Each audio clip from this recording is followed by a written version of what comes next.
안녕하십니까. 예도는 지금부터 단편 강좌 하나를 열겠는데요. 주제는 저자는 죽었는가. 재밌겠죠, 여러분. 저자는 죽었는가 라고 하면은 우리는 롤랑 바흐트를 떠올리게 되는데, 사실은 독일의 하이데거 라인에서 철학적 해석학을 진행했던 그 유명한 가다머라고 하는 철학적 해석학자, 철학자가 또 동일한 그러한 이야기를 했는데, 이 두 사람을 예도가 비교하면서요, 오늘 또 세기의 강좌를 하나 열겠습니다, 여러분. 어디에서도 들을 수 없는 롤랑 바르트 대 가다머. 가다머는 사실 조금 더 일찍 나오긴 했는데, 이런 저자의 죽음, 저자의 의도 중심을 거부하는 이러한 사유는 바르트의 초기부터 나타나기 시작해요. 50년대. 그런데 가다머는 어쨌든 1960년에 진리와 방법, 그죠? 를 출간하게 되잖아, 그죠? 그런데 바흐트는 저자의 죽음, 라모흐 드 로테흐라고 하는 그 저자의 죽음이라고 하는 그 제목이 달린 논문을 68년도에 그죠? 명료하게 밝히는데, 사실 바르트의 사유에서 초기 작품부터 이미 저자의 죽음이 나타나기 시작합니다. 이것은 정말 중요한데요. 특히 예술의 세계에도 매우 중요한 거예요. 미학 강좌도 될 수 있어요, 이건. 그러니까 우리도 그렇게 생각하잖아. 우리도 일상적으로 저자가 예술가가 어떤 그림을 그렸다, 뭐 이러잖아. 우린 사실 이 수준까지도 아직 오지 못했습니다. 아직 인문학에 대한 이러한 서구의 논의가 아직까지 이렇게까지 진행되어서 우리 일반인들에게 퍼져 있지를 않았어요. 그래서 예도가 또 오늘 여러분들에게 정말 비교할 수 없는 가다머와 바르트를 비교한 논문이 몰라 세계적으로 있을지 몰라요. 얘도 같이 가다머의 1차 자료 강좌를 읽고 바흐르트의 다양한 작품들을 읽은 자를 읽고 나서 그 두 사람의 유사한 것을 함께 이야기하고, 이것이 철학적으로 왜 중요한지를 얘기했던 그러한 논문이나 그러한 저작이 있는지 몰라. 저는 없다고 봐요. 이거는 얘도 자신만의 또 독특한 사유로부터 끄집어낸 겁니다, 여러분. 이거 역시도 여러분들이 바깥에서 이야기할 때는 예도 TV로 꼭 언급해야 됩니다. 여러분 건 것처럼 갖고 가서 막 쓰다가 본인들이 읽지도 않고 사유해보지도 않은 거를 갖고 가서 지건 것처럼 하다가 큰일 납니다, 여러분. 그러니까 프랑스의 세계적인 문학가였던 롤랑 바르트와 그 다음에 하이데거 라인에서 철학적 해석학을 수행했던 가다머의 비교, 여러분. 이거 정말 창조적이죠, 그죠? 그래서 이제 저자가 죽게 되면 문제가 뭐예요? 저자의 죽음, 모흐트 로테흐. 저자가 죽어버리면 어떻게 되는 거예요? 이제 눈을 어디로 돌리는 거죠? 눈을 돌리게 되는 게 텍스트예요, 여러분. 텍스트와 독자가 이제는 주인이 되는 거예요, 여러분. 근대로 오면서 모더니즘에서 주로 문학에서 주로 저자가 주인이 되어서 텍스트의 의미는 저자가 만들어낸 거기 때문에 그 저자를 연구해야만이 텍스트가 드러난다. 미술 작품을 그릴 때 예술가 자신이 중요하다. 이해가 되죠? 그래서 그 작품을 보면 그 예술가를 연구하면은 저자를 연구하면 그 예술도 우리는 알 수 있다. 코미디지 코미디. 모더니즘 사고예요. 어떻게 보면 롤랑 바르트는 초기 작품부터 특히 그가 아직 예도가 그 바르트 지금 3개 했잖아, 그죠? 4개, 5개, 6개, 뭐 10개까지 하겠는데 이 강좌에서 아직 라신에 대하여 쉬르 라신이라고 하신이라고 그러죠. 불어로 하신 라신에 대하여 예도가 아직 강좌를 안 열었는데 이 작품에서 전통 문학 비평을 까버린다고. 그게 소위 강단 비평가들이 한마디로 말하면 멍청하고 사실주의에 갇혀 있고 현대의 언어를 못 끌어들이게 하고 그래서 자기들만의 세계에 갇혀 있다라는 그런 이야기를 이제 하면서 그게 이제 그런 다양한 비평들이 그의 비평집에도 나와요. 그러니까 심지어는 신화학에서도 조금씩 발견이 돼. 곳곳에서 나타나는데 그의 작품 초기부터 그는 이미 저자와 텍스트를 연결하는 거를 이거는 뭔가 문학 비평의 목적에서 상당히 부분적인 거라는 거를 이야기하는 거예요. 저자가 뭐 죽었겠어요. 이거는 은유적 표현이겠죠. 그러니까 모더니즘에서 중요했던 건 저자의 의도입니다.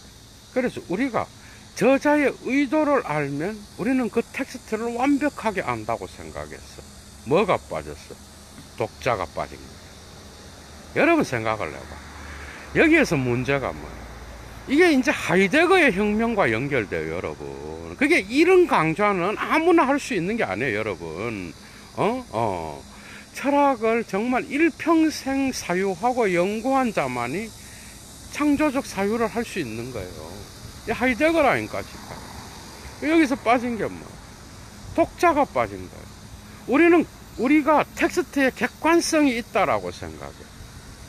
바르트는 이런 관점에서 또 소르본느 대학교 그 당시에 강단 문학가에서 최고봉에 있었던 레이몽드와 삐까르라고 하는 문학 교수랑 논쟁하잖아. 게임이 되겠어요, 여러분? 그 이거야. 그의 말은 이거야.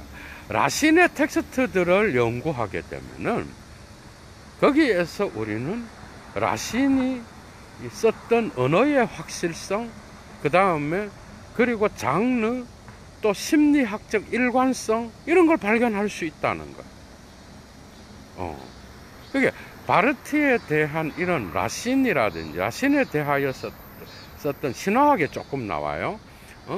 그 작품에서 사실 이거는 정신분석학을 적용하여 내재적 비평을 수행한 거야. 이해가 돼요? 이게 정신분석학을 갖고 와서 라신의 작품들을 외재적으로 끌어내가 정신분석학적으로 갖고 간 게 아니라 정신분석학적인 그런 내용을 라신의 텍스트 내재에 적용시켜서 연구한 거라고, 여러분. 그러니까 내재적 비평이 중요한데 이런 내재적 텍스트 자체에 대한 것을 저자로 끌고 간다는 거예요, 모더니즘.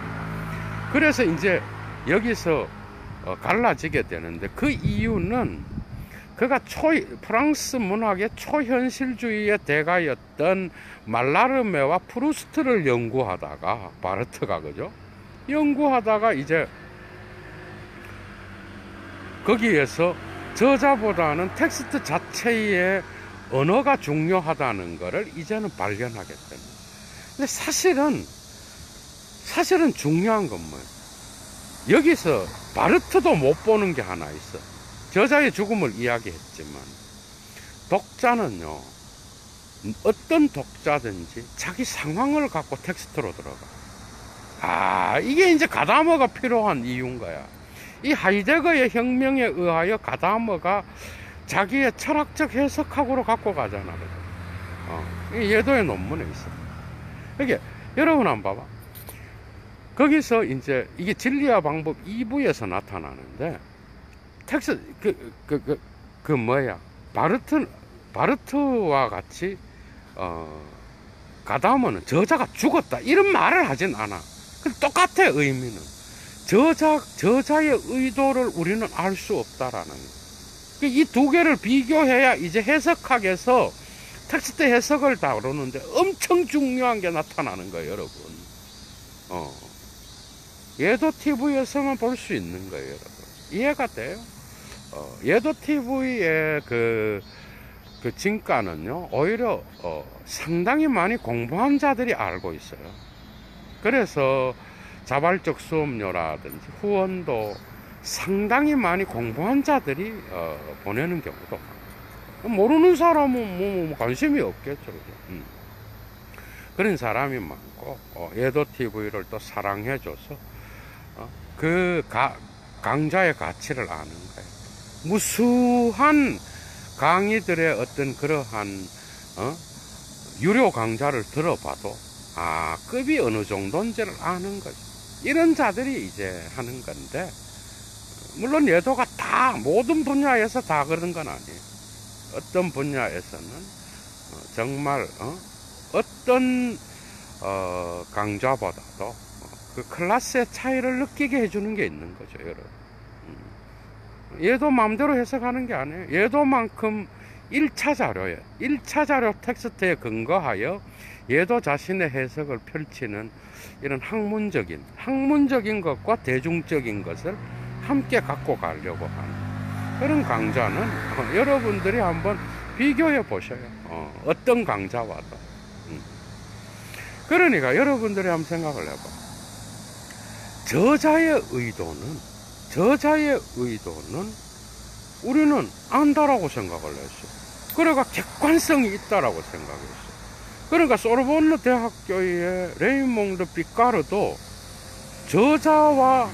저자는 의미 생산자요. 우리는 그 저자를 연구함으로써 텍스트 안에서 객관성을 찾을 수 있다고 본 거야. 너무 순진한 거야, 여러분. 이건 근대적인 사유예요. 거기에서 뭐가 빠졌지? 독자의 상황이 빠진 거예요. 어떤 독자건요,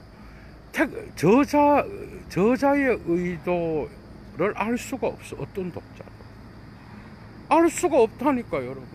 자기 상황을 갖고 들어봐요. 여러분들이 자, 이런 거야.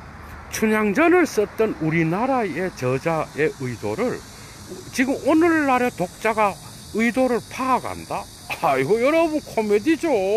단지 그 시대와 저자의 관계를 갖고 이런 사람이 이런 글을 썼으니까 여기 텍스트 안의 의미는 이런 정도로 우리가 해석할 수 있다 정도겠죠.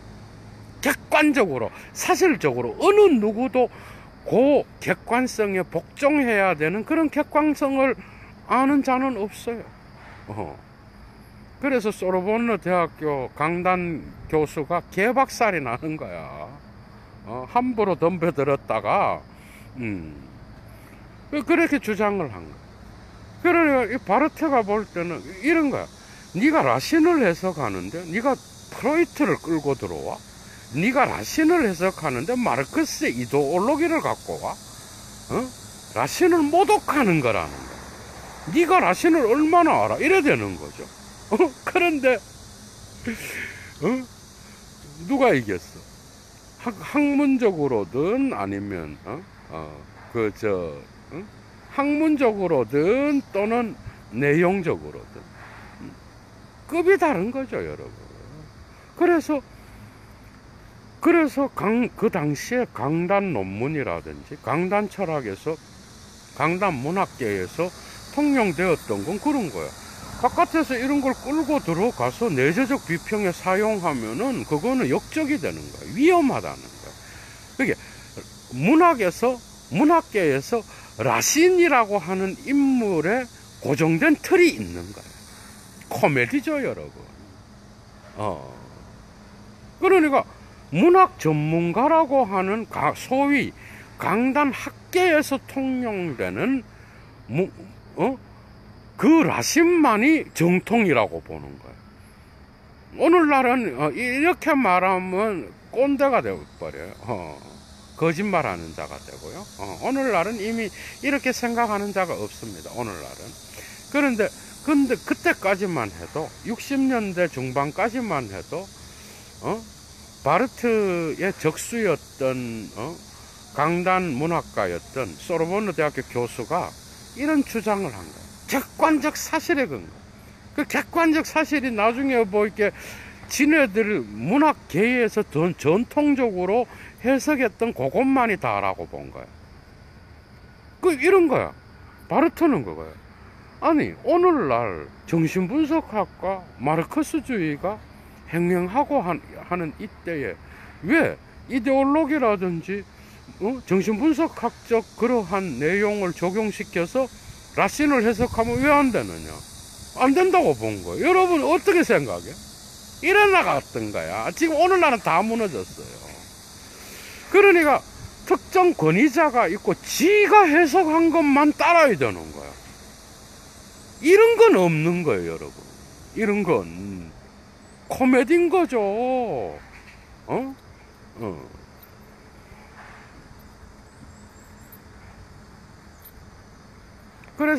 그래서 롤랑 바르트가 아니고 데리다도 국가 박사학위 논문을 받아야 교수가 됐는데, 데리다도 중간에 포기를 한 거. 뭐야 이거. 나중에 이제 60년대에 3권의 책을 내잖아, 여러분.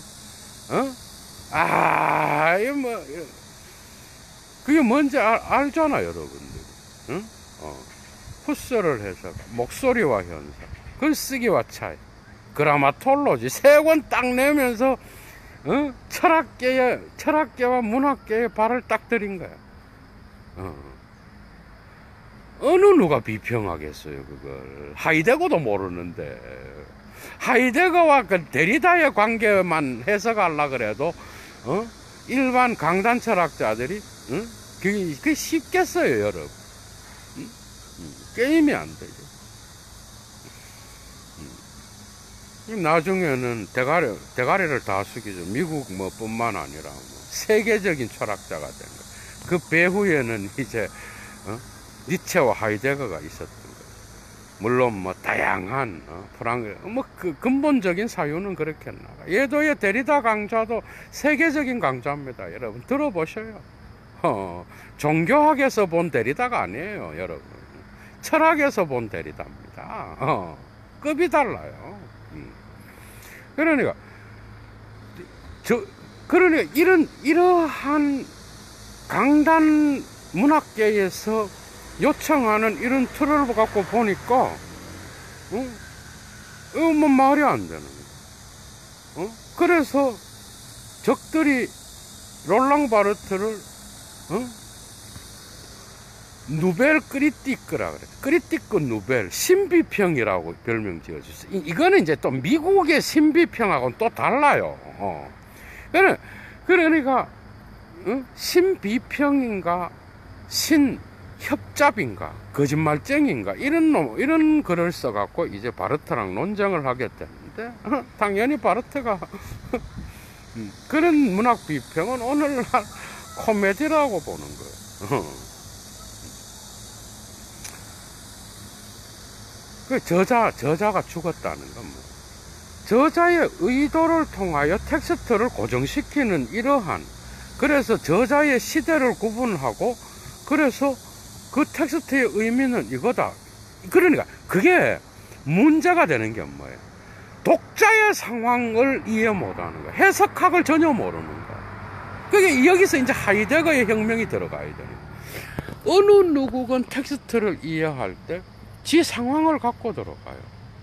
이걸 전이해라 그러고 불트만은 이거는 하이데거는 성구조라 그러잖아, 그죠? 폴슈트룩투얼이라 그래. 성구조를 갖고 들어가는 거야, 텍스트 안에. 누구든지. 여러분 생각을 해봐. 누구든지 텍스트 안에는 자기의 전이해를 갖고 들어가. 그리고 텍스트를 읽어 나가면서 전이해는 수정될 수도 있고 수정이 안 될 수도 있고. 그게 독자의 상황을 갖고 들어가는 거야. 그게 중립적으로 독자는 저자의 의도를, 자기 자신의 전이해를 없애고 독자의 의도와 의도를 찾아야 된다고 본 거야, 모더니즘에서는. 이게 이제 독일 전통에서는 독일의 낭만주의자들이 이래 생각했죠. 슐라이언마허를 중심으로 랑케 드로이젠, 심지어는 딜타이도 완전히 이걸로부터 못 벗어난 거야. 요르크 백작은 좀 벗어났어. 나중에 하이데거가 오면서 완전히 벗어나게 돼. 혁명이 일어나 버려요. 누구든 어떤 걸 해석하든 어떤 텍스트를 해석하든 그는 뉴턴으로부터 아인슈타인의 혁명이에요. 이거는 여러분, 어떤 해석자건, 이건 니체도 이제 이런 관점주의를 이야기를 했는데, 여러분 봐봐, 어떤 해석자도 자기의 거기에를 들고 들어가는 거예요. 여러분들은 순수한 라신을 찾을 수가 없어요. 그리고 라신도 자기의 의도를, 텍스트를 쓰면서 자기의 의도를 다 알 수가 없어. 이건 오늘날 증명된 거예요. 여러분, 저자가 텍스트를 쓸 때 자기는 의미를 다 안다고 해석하지만 그거는 저작게 아닙니다, 여러분. 그 시대의 시대 정신으로부터 나온 것이고, 또는 그 선배 문학가들이라든지 선배 철학자들의 철학소나 문학소로부터 나온 거야. 여러분, 짓게 없어요. 그렇다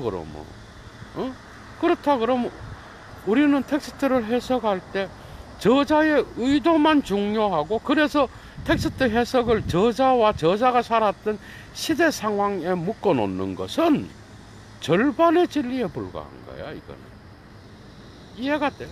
이거는 절반의 진리도 안 되는 거야. 우리는 독자가 텍스트를 새로 창조하는 거야. 이게 위대한 거예요.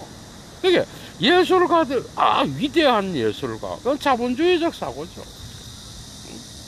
지가 작품을 만들어냈다. 그게 다 지 대가리에서 나온 겁니까, 여러분? 그런 게 어디 있어?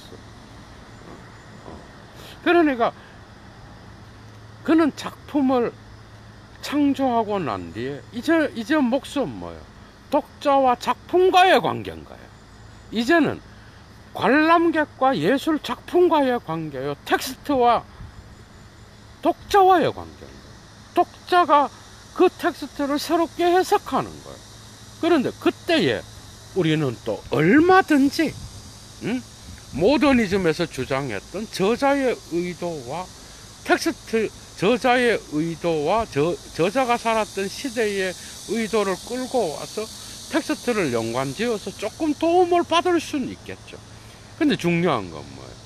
어느 누구든지 텍스트를 볼 때에 독자의 상황을 갖고 들어간다라고, 이 위대한 진리를 하이데거를 통하여 배워서 자기의 텍스트 해석학에, 철학적 해석학에 집어넣었던 가다머를 또 돌아봐야 돼. 그게 가다머는 롤랑 바르트와는 관계도 없고 독일 전통에서 이거를 따로 이야기한 철학적 해석학자였지만 대가는 서로 만난다고요. 롤랑 바르트와 만나게 되는 점입니다. 그러니까 우리는 텍스트 안에서, 텍스트는 빈 공간이야. 이건 바르트가 정말 좋아했던 이야기예요. 텍스트는 어떤 저자가 확정해 놓은 의미를 찾는 게 아니라 텍스트가 생산되면서 그 의미는 독자가 새로 창조하는 거예요. 그래서 독자를 만날 때 텍스트는 빈 공간이 되는 거예요. 텍스트는 결코 뭐야, 저자에게 묶여 있는 게 아니에요. 이해가 되죠? 이 연결고리를 끊고, 저자의 죽음은 그런 의미예요. 연결고리를 끊고 이제 독자가 새로 창조하는 그 텍스트의 빈 공간을 독자가 새로 해석해야 됩니다. 그러니까 이때의 사건이 일어나는 거야. 이게 이제 하이데거와 가다머의 혁명입니다. 이해가 돼요? 저자보다 우리가 더 잘 알아요. 응? 슐라이마허를 뒤집어 해석하면서 가다머가 말했다. 그 시대 사람보다 저자보다 우리가 저자가 썼던 텍스트를 더 잘 안다니까요, 여러분. 응? 응.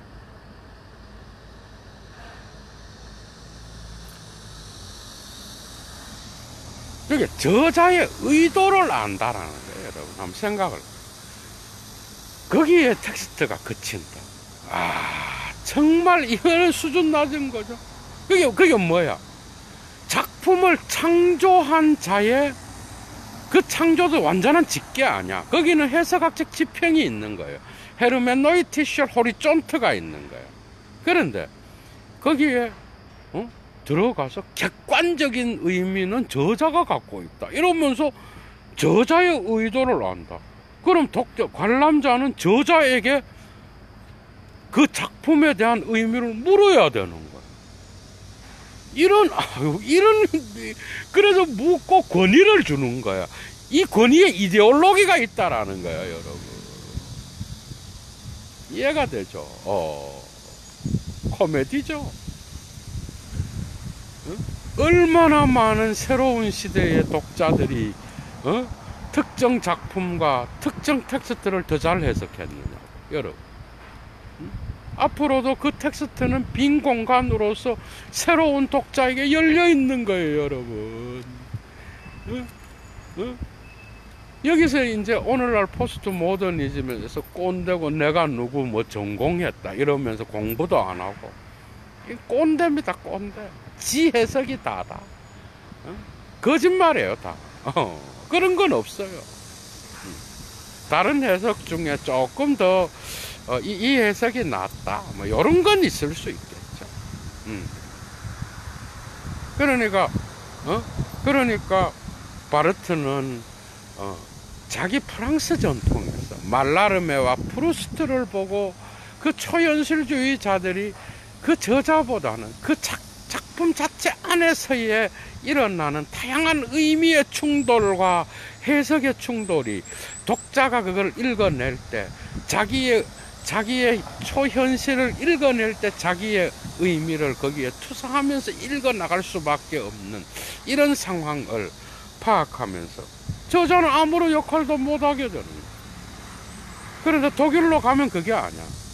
독일로 가면 프랑스의 초현실주의만이 아니라 모든 텍스트에서 저자의 의도를 알 수 있는 독자는 없다는 거예요. 왜? 모든 독자는 지 전이해를 갖고 텍스트를 읽어요.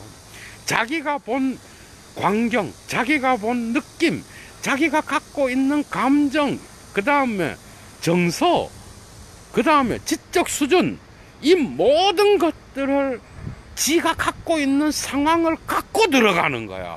그래서 모든 텍스트와 모든 예술 작품과의 만남은 뭐예요? 새로운 사건인 거예요.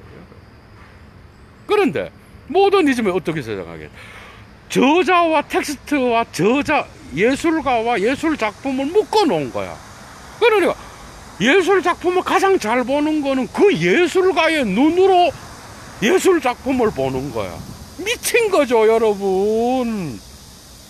그게 어떻게 가능해? 여러분들이 섹스피어의 눈으로 섹스피어의 작품을 본다 그래봐. 도스토예프스키의 눈으로 도스토예프스키의 작품을 본다? 아유, 그게 왜 가능해요, 그게? 여러분들이 도스토예프스키를 그렇게 잘 알아? 전기를 잃는다고 그걸 알아요. 이렇게 되면 뭐가 문제? 텍스트 자체 안에서 움직이들은 기표들의 움직임을 통하여 스스로 드러나는 의미들을 캐치하지 못하는 거예요. 저자도 텍스트를 다 모른다니까, 여러분.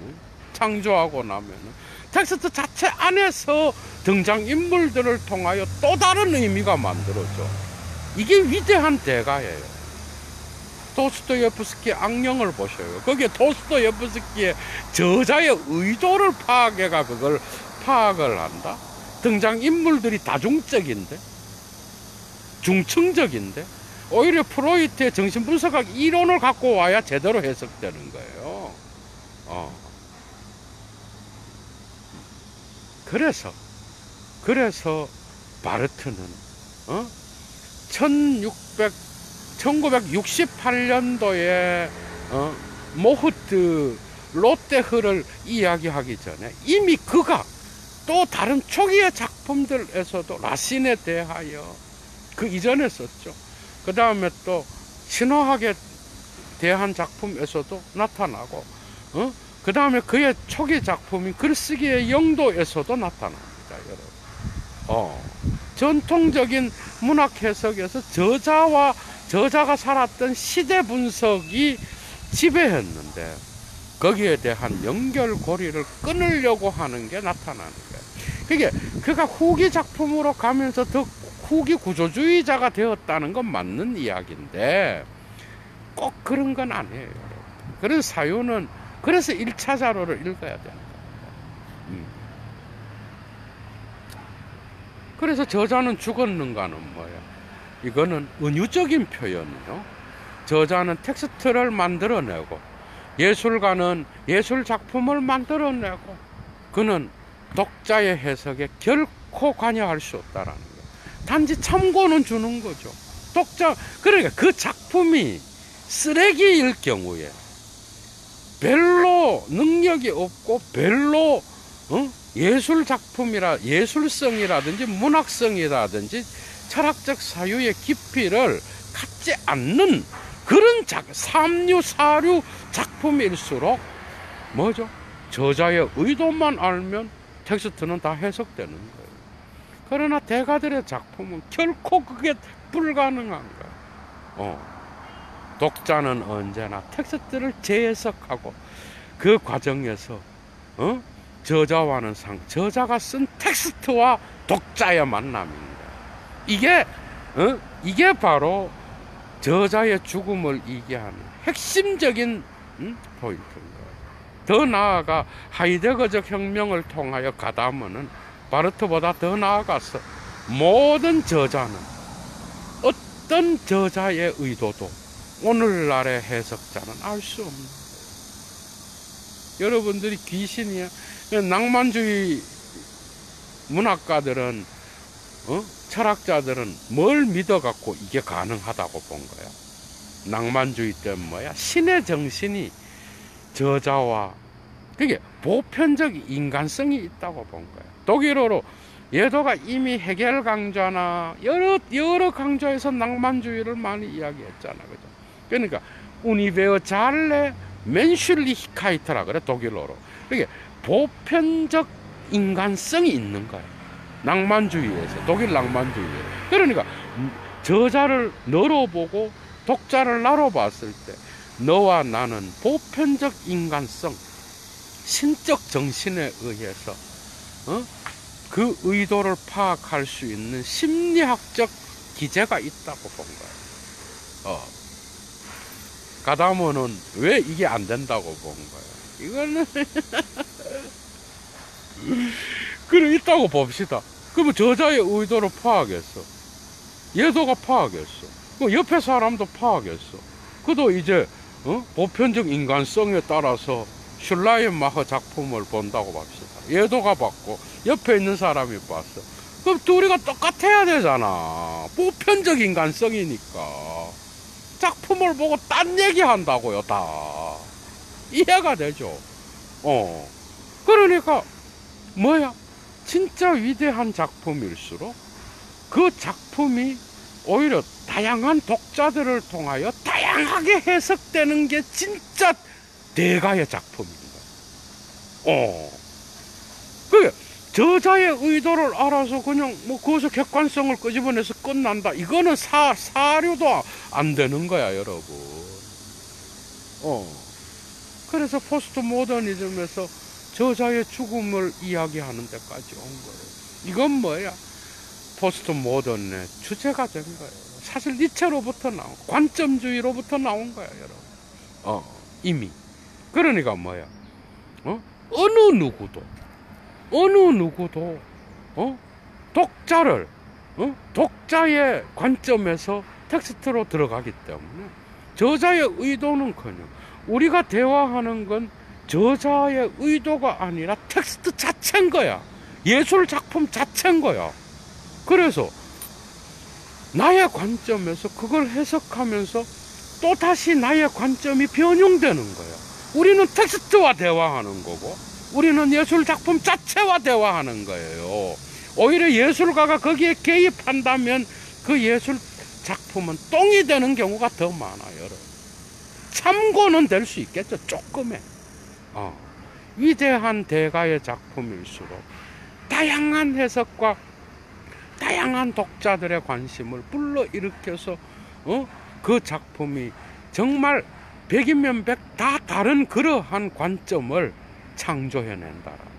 이게 바로 위대한 대가의 작품인 거예요. 저자의 죽음. 재밌었죠, 여러분? 이런 뜻을 갖고 있고, 그래서 각각 다르게 다른 전통에서, 프랑스 문학 전통에서 롤랑 바르트는 저자의 죽음을 이야기했고, 그 다음에 가다머는 하이데거의 전통에서 자기 방식대로의 철학적 해석학을 이야기하면서 우리는 저자의 의도를 알 수 없다. 우리는 저자의 의도를 객관적으로 끄집어낼 수 없다. 이런 심리학적 방법은 전부 다가 마술행인 거야. 우리는 뭐야? 이 하이데거 가다머 가르쳐. 우리는 우리의 역사성을 갖고, 게슈히틀리히카이트를 갖고 텍스트에 들어가는 거예요. 이걸 소고하고 중립적 상태에서 우리는 예술 작품을 만나지 못합니다. 왜? 나는 내가 서 있는 자리는 여기요, 텍스트가 서 있는 자리는 저기거든. 이해가 되죠? 성서는 뭐야? 뭐 몇천 년 된 거야. 위대한 고전들은 몇천 년 막 내려온 거야, 여러분. 불교의 경전, 힌두교의 경전, 이슬람의 경전, 여러분, 몇백 년, 몇천 년이 된 것들이, 여러분, 저자의 의도를 안다. 아이고. 여러분의 역사성을 갖고 텍스트로 들어가는 거예요.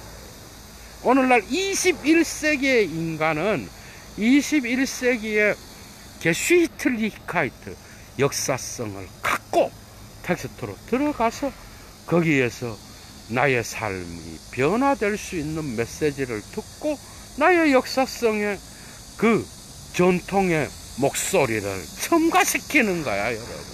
그래서 우리는 나의 지평과 고전의 지평이 만나는 거야. 이해가 돼요? 저자의 의도, 개인의 의도를 아는 게 아닌 거예요.